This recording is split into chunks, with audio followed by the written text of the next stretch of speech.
You're listening to Making Money Online with Lisa Johnson, the podcast that tells you what it really takes to build a business and the simple steps to get you there. I'm determined to share with you the reality of easy, simple business marketing tips to make passive income so that you can start making money online. Making Money Online is sponsored by Nicola J. Rowley PR, helping entrepreneurs and brands get visible through strategic storytelling. If you're serious about being seen and impacting the lives of others, harnessing the power of PR is the best way to grow and scale your business. Visit njrpr.com for more details and read Nicola's best-selling book, The Power of PR. Hello, and welcome to this week's podcast. Today, we're going to talk getting organised in your business. And this is particularly going to be a great podcast for those of you in your first couple of years in business, which is normally the time when we don't really think about the organisation and the finances and all of those because we're just getting started and we want to get those clients in. But actually, it's really important to have systems in place to help you in your business, to know what's coming in and out, to know what meetings you have and all of those kind of things. And so I'm here with somebody who invented something to help us to all do that. So I'm here with Caro Syson. Caro helps startup businesses and those a bit further on to get organised with their entire business without needing to use a lot of spreadsheets, as we usually do. So welcome to the podcast, Caro. Thanks, Lisa. So let me talk a bit to you first, before we get into kind of what you built. Why did you build it? Like, what happened in your life that made you go, because you weren't a tech person, so what made you go, I know, I'll build an app? So my daughter Megan came home one day when she was 19 after she'd left school, and she didn't want to go to uni, totally fine about that. But she came home after a holiday and she just said 7 magic words, Mum, I want to work for myself. And I was so excited about the prospect of her doing that before she even hit 20.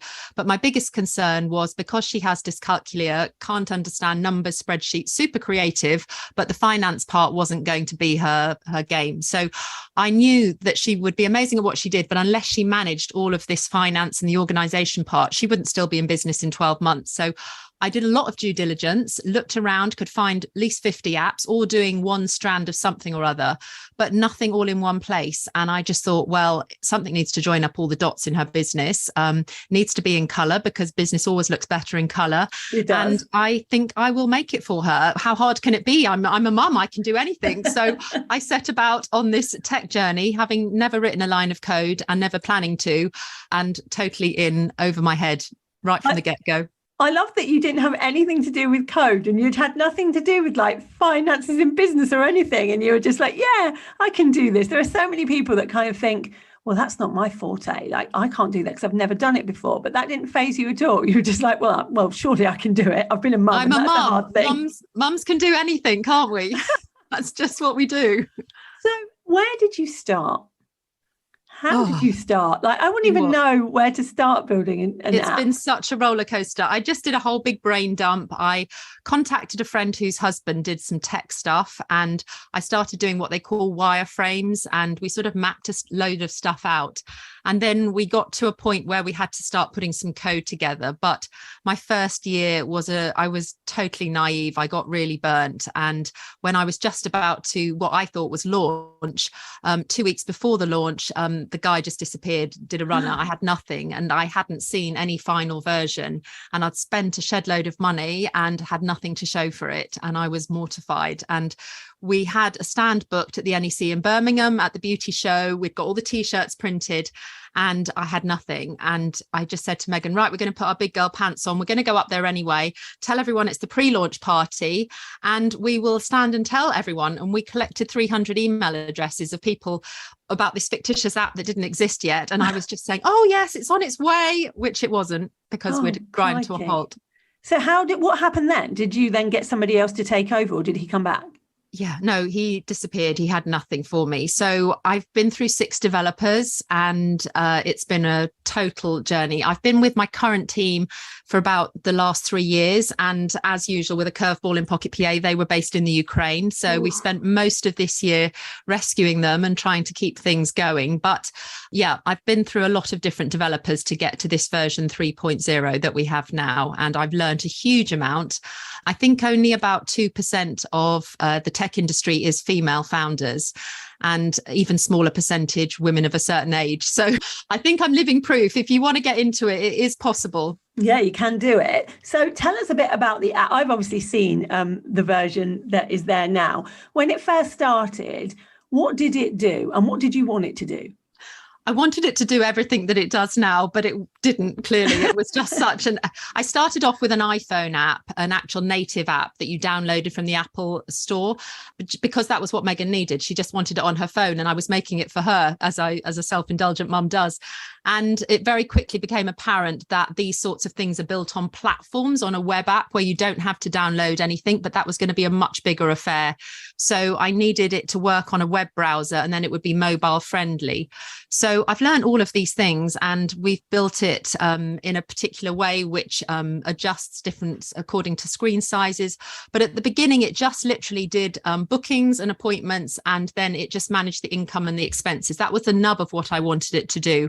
But we've featurized it as we've gone on over the years to have a really sophisticated system now, which my biggest concern when people get started is that it could overwhelm them. And that really bothers me a lot, because business is not rocket science, and I don't want anyone to get overwhelmed. So I'm very much about baby steps, telling people just start with one thing at a time.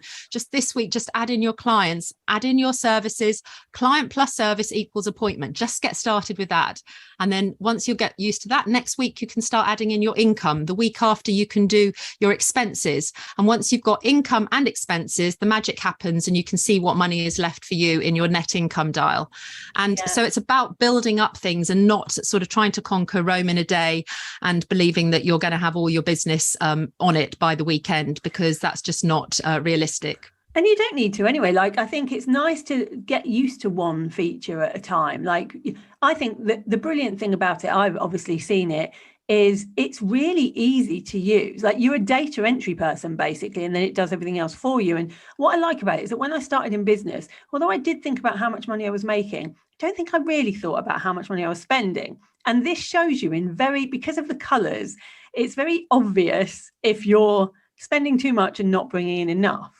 And you can see very quickly what profit you're making. And I think in the first couple of years, that's really needed, because people don't think about it enough. Business is exactly that, a game of two halves. What have you got coming in? And a lot of people focus just on that coming in. But if you've got an equal and opposite amount going out, then that net profit for you is a big fat zero. And you don't want your accountant to be the first person to tell you that. Or, God forbid, you've got an expensive hobby going on and you've got overexcited and been spending more than you needed to. So we've got a very visual green and red dial that tells you very quickly at a glance whether, how well your business is doing. And one of the new features that we've got coming out very shortly is something called a tax estimator, which will also tell you if you're putting in your income and expenses, you can have a little line that tells you what you should be popping aside for your tax, because so many people get caught out on that side of things. And it's really good to have a check and balance, because you don't want that to be a nasty surprise afterwards either, because that's so stressful. Yeah, and we see lots of people doing that, because you kind of don't think about that side of things. And you've actually got a feature coming out in it where you can actually get your tax return actually done by an accountant as well, which I think is an amazing new feature to add onto it, because lots of people get to that point and they go, oh, I don't know what to do. Like, now especially in the first 2 years. Yeah, like, now what? So one of the features that you have on it is this. You can book appointments, you can write notes in those appointments, you can write notes every time you have a conversation with somebody, which I think it's like a mini CRM system, really, isn't it? Like, you can kind of work out what you've got going on without needing a really big CRM system that does all the bells and whistles, which lots of people don't need, like, right at the beginning anyway. Has that helped? So, like, I want to go back to Megan and her using this. Did she start using it? Oh my goodness. So she walked around with this golden Filofax for the first 6-8 months while we were building it. And she was just wedded to this golden Filofax. And I just kept thinking she's going to leave it on the bus. It'll get wet or something. It had everything to do with her business. So, and the other thing she told me just recently was she said, "Oh, Mum, I knew you were making this app." But she said, "I was just so worried that I was going to make myself have to use it. And it was actually going to be really crap. And I was going to have to use it and say, 'Oh my God, Mum, it's amazing.' And just and still have my Filofax hidden away in the background." But she said, when you actually made it, I thought, oh my God, Mum's really made something useful. So she transitioned straight away and got everything online and digitalized. And we then moved it on to have an online booking system, which has saved her so much time, because she just shares that link on her Instagram or Facebook, and her clients can book in at a time that's convenient for her, for them. And then it saves her having to all the backwards and forwards messaging. We integrated it with Stripe and Square, so we can take card payments. So that also is helpful in the booking process. You can take deposits, or you can send an invoice out with a clickable link. So I think so many people don't even know where to get started with an invoice with regards to a template. They're looking for one, and it's all a bit make believe, and they can't sort of get going with that part of it when they get started. And when my son became self-employed when he was 16, he's an electrician, and he uses it completely differently to Megan. I call him my blue group. Megan's my pink group. She uses everything end to end. Sam is a lot more of a disorganized character, and he uses just about 3 or 4 of the features. He just tracks his income, his expenses, sends one invoice a month, and then puts that income against it. But he can still do his tax return in 15 minutes at the end of the year, just like Megan, because he's tracking just the bits that he needs. So it's very much a pick and mix. There's got a whole range of features that you could use end to end, or you just cherry pick the bits that suit your business, and it's ideal for that. Yeah, the things that you need. So first of all, what's the cost element of this? Because obviously there are things out there already that are fairly expensive, things like Dubsado that do bits of this, and other 17 Hats is another one that springs to mind that kind of does bits of this, but yours is like this all-in-one business solution. So what's the cost? So we've got a 14-day free trial, and after that we've got a 3-tier pricing plan that's just coming in, and the highest price is less than 1 hour of a tech VA per month. So it's I think the new pricing is going to be $33.99 plus VAT for the whole month, and that will also include SMS messages. So you'll get 200 SMS messages with that top tier. The middle tier includes 100, but the lowest price package, just the light version, that's $14.99 plus VAT per month. And it's pretty good value. That does all of your calendar, it does all of your CRM system, all of your income and expense tracking, allows you to integrate with Stripe and Square. That's the basic light version, but you can add on SMSs included if that's what you want, because a lot of people like to have those text reminders, the booking confirmations, the thank you messages all automated and going out after their appointments, because it makes people feel so professional. You feel like, your doctor's surgery sends you reminder messages, and you can do that as well. And you're such a small entity in one respect, but you're acting and behaving as if you're sort of much bigger with people and staff when you don't actually need to pay anyone. Yeah, it's more professional, isn't it, to send things out properly like this? So where do you want to go with it? Like, have you got in your head like I know what I want to do with it next, like I want to add things to it, or I want training to go with it? Like, what do you want to happen with it now? So I've stopped on the development front. We've finished now once we've got the tax estimator in, and we've also put some goal settings, and we've also put a much more advanced analytics, because one of the features I was looking at this afternoon in the new analytics is it tells you how many hours you're working per month, and that's just customer facing. And I think most self-employed people don't have a clue when they become self-employed, how many hours am I actually working in my business? You can probably add at least another 10 or 20% on top of those customer facing hours. So we're actually tracking that now for you, because you don't want to be swapping, a 35-hour paid role where you're employed for an 80-hour self-employed. That wasn't the idea of it. But most people don't have a clue how many hours they're working. So this new advanced feature is going to be helping people to track those hours, and a much more sort of advanced analytics. And the idea is that you book a data day with yourself at least every 3 months to be actual look at your reports and things without being overwhelmed, because I'm really about not having any jargon, because so many things are, shortened, or they're reports that just overwhelm most people when they look at it. And I just want things to be super simple. I just want it to be understandable so that you can move your business forward and you can scale it and start growing in a really simple way. So now we've finished all the featurizing of everything. I don't think there's anything else we need to do. We're trying to get the word out, get lots more people, lots more eyes on it. I launched a podcast this month as well. We're already getting great engagement, but all roads lead to people finding out about Pocket PA and getting started on their free trial, and then us building and growing and doing more training. Who came up with the name Pocket PA? Oh my goodness, that was me. Was it? I don't know how well it fits. People think I think we're a virtual PA service, but in the absence of anything better, I didn't want it to stop us getting forwards. We had to call it something when we got going. And I think that was my biggest expense when we started. I spent about $1,000 buying it from someone in America, and we've just stuck with it now. And it perhaps is difficult because, like Dubsado, you haven't got a clue what that thing does. So you have to look into it more. And I think sometimes when people see Pocket PA and they think that it's a virtual PA service, but it's actually your own PA in your back pocket. It was the idea behind it. Yeah, I think it's a good name. I think it works really well for what it does, because it is like having your own PA in your pocket. Yeah, I know Americans call it a VA or people call them EAs or whatever, but we're all over the world. We've got users in the States, we've got them in Australia and things, because you can change the currency. And this month we're also launching in the Ukraine. Tomorrow it's our big day. So we've had it all translated into Ukrainian, and it's just so surreal seeing it in a new language and knowing that it's going to be out there helping those people, because my whole development team are based there and they've had to be relocated. So it's a really precious moment that we've been able to do this. Yeah, that's so amazing. What have you learned about business doing this app?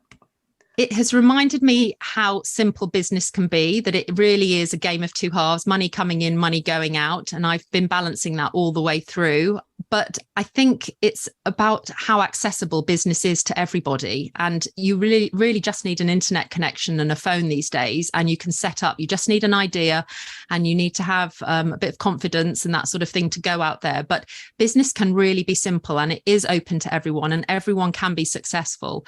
It's not the old days where you needed to have a big team, or you needed to have your power team and your accountant and go through reams of business plans and speak to the bank and get a loan. It really doesn't need to be that complex. And I'm really passionate about people leaving school at 18 and being able to start straight away, like my son and my daughter. I've got 4 kids and 2 of them are self-employed and doing incredibly well in their early 20s. And I wish education was better serving people leaving school. That's a really big point of mine that I want to start working harder towards. I'm starting to talk in schools now, but not enough.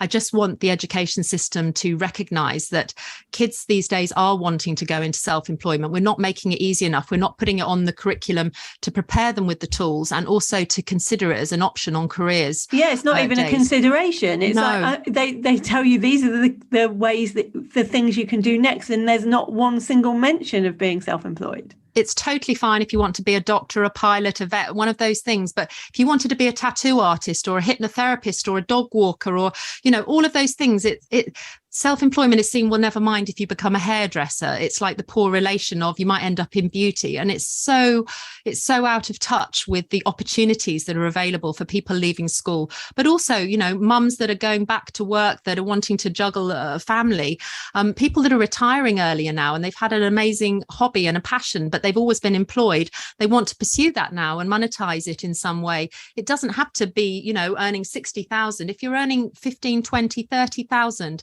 those are the ideal people that Pocket PA can help. And it's just people that are getting started, need to understand their finances, get organised and do it all in one place, instead of having multiple different things open that are all needing to speak to each other and not doing it very well. I think it's brilliant. If we have people listening right now that know they need to get more organised in their business and know they're not doing this profit and loss and working out where they are, where is the best place for them to come and find out more about Pocket PA? So I'm on Instagram. That's my most active place, pocketpa.gb. I've also got a podcast, Earn More, Stress Less, which they can listen to. And anywhere, if they go to pocketpa.com, they can sign up for the free trial for 14 days, and then they can get going and choose whichever plan suits them best. They'll get access to all the premium features for the first 14 days. But after that, they can just get going. And as I say, it's a totally affordable cost for them. If they should be investing in themselves for a minimum of amount to get themselves organized, because it does save them time and money. And, time is money when you're working for yourself, and nobody starts a new business to do more business admin. Yeah, no that's one ever. True. Yeah. That's so true. Thank you, Caro, for being here on the podcast today. Go and check out Pocket PA. We'll put the links in the show notes as well. Thank you, everybody, for listening as usual. And I will see you back here next week for another episode of Making Money Online. Thank you for listening to Making Money Online with Lisa Johnson. If you'd like to get hold of my guide to launching, go to lisajohnson.com/launch and let's get you making money online.